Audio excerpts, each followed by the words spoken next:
What makes a TV show binge-worthy? That is the question I'm here to find out. Today's access to entertainment is faster than ever. Netflix practically introduced consumers into a new way to enjoy TV by having seasons appear at a time rather than episodes at a time. Thus, streaming services and digital recording has allowed for shows that usually take months or years to tell their story to be consumed in a rate that the viewer wants. However, there is one thing I believe that has been accepted in modern day binging that is harmful for consumers: an acceptance of mediocrity.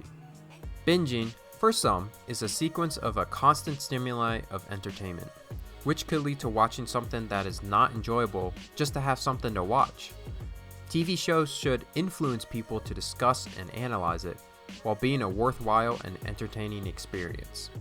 Therefore, this channel was created to dissect TV shows that are worth the watch and encourage the debate.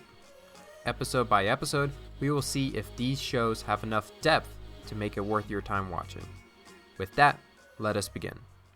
Hi, this is Simply Binge, and today we are talking about Naruto, Season 1, Episode 1, Enter Naruto Uzumaki.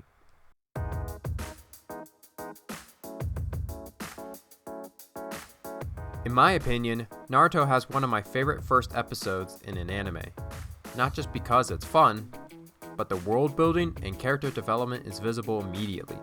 Let's start with world building. The intro by the third Hokage gives us not only a description of the nine-tailed fox, but how this world is organized. Ninja are grouped in villages, and there is a leader. When Naruto asks to try on Iruka's headband, a purpose of the structure is given, that progression must be made to move up in the ranks, with his first obstacle being graduating from the academy.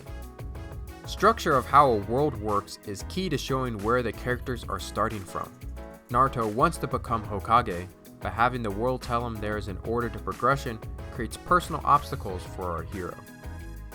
Character progression and identification is very present in this first episode. The person who grows is actually Iruka, opening his eyes to his neglect and harsh attitudes towards Naruto. This episode builds his progression slowly and naturally. When they are cleaning the graffiti and at the ramen shop, Iruka sees there is something more to Naruto than being a delinquent, and his talk with the third reinforces their connection. It's fascinating that the village put this label on Naruto, and that has tainted people's perception of him, even to a point where people like Mizuki only calls Naruto the Demon Fox, and not by his real name. In Iruka's turning point, he asks Naruto for his forgiveness, for his mistreatment, and for not seeing him as who he is. But there is one more character change Iruka has here. The display of the Shadow Clone Jutsu removes all doubt Iruka had of Naruto. Here, he now turns fully to believe Naruto is capable of developing, and he may have a shot at becoming Hokage. With today's anime, and even with other movies and TV shows, we have seen the underdog stereotype a lot. My Hero Academia, Black Clover, The Lord of the Rings, Harry Potter, and most sports movies are just a few examples that all have someone society thinks will not go far, but they surpass their expectations.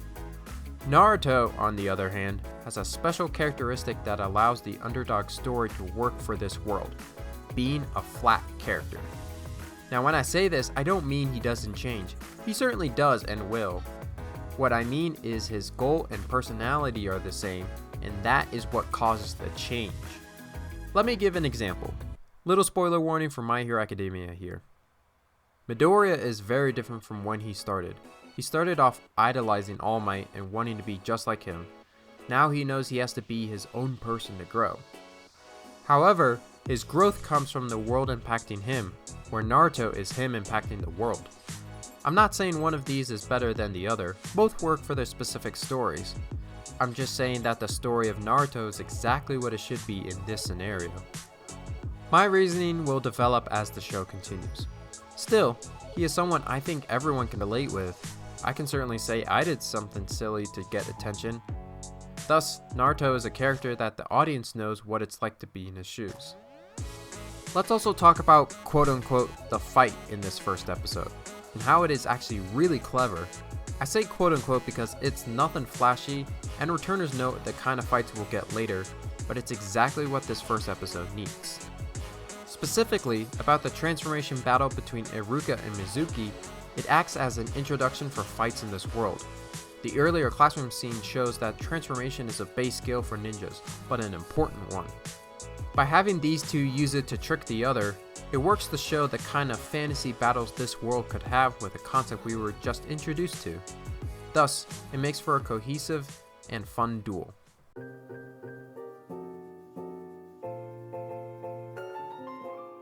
So far, all these points mentioned are analyzing the story from the manga, but adapting this into an anime with sound, music, dialogue, and movement is another thing.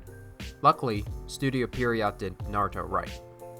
First, though the animation can be seen as old, it still looks good and holds up really well. Animations are smooth, character designs are accurate, and the world is colorful and lively. For this journey, I'm watching the English subs just out of preference, but the dub is also great in bringing life to the characters. In regards to music, it's terrific. Music for TV is a very delicate thing. It shouldn't be too obtrusive and distract the audience, but it shouldn't be something that doesn't add anything to the show. The mix of traditional Japanese instruments with rock and roll creates a unique sound for Naruto that fits for the goofy yet serious show. My favorite moment of episode 1 is Naruto's shadow clone display, mainly because the music builds to a moment of sheer excitement and gives me chills every time. But there is another side to adaptation that people forget is very important: selecting what to show and what to skip. Screenwriters will describe how this is an extremely hard but an extremely important process. How long you have, who is the target audience, and more examples of what one thinks when selecting what to show and what to change. Let's go over a few examples from episode 1. In the classroom, we see it is filled with some active students that returners may recognize as future characters, while the manga had some random kids. Masashi Kishimoto, the mangaka of Naruto, did this because the designs for the other characters were not conceptualized for this chapter. However, since there were many chapters out when the show started, this change is a pleasant one to make the world feel more alive and add to the continuity. Next, in the manga, there are a few panels of Naruto sneaking into the Hokage's quarters, using the sexy jutsu on him, and taking the scroll. In the show, they just cut to Mizuki saying that Naruto stole the scroll sealing. Showing how he got the scroll is not the important part, so Pierrot cutting this is a logical change to keep the pace moving forward. The previous examples show a positive change from the manga to the anime. However, not all the changes were for the better. When the ninjas gather to go find Naruto, the Hokage says, "It was taken half a day ago" in the manga. This line gives us insight that Naruto spent a long time training the Shadow Clone Jutsu, and letting us think that this is a more plausible timing for him to master it.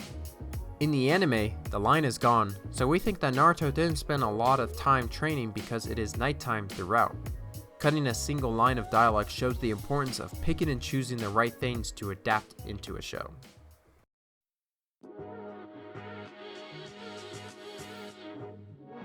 The first episode of a TV show is the most important episode. The ability to hook the audience can lead to continued watching or immediate forgetting. Naruto has that hook down.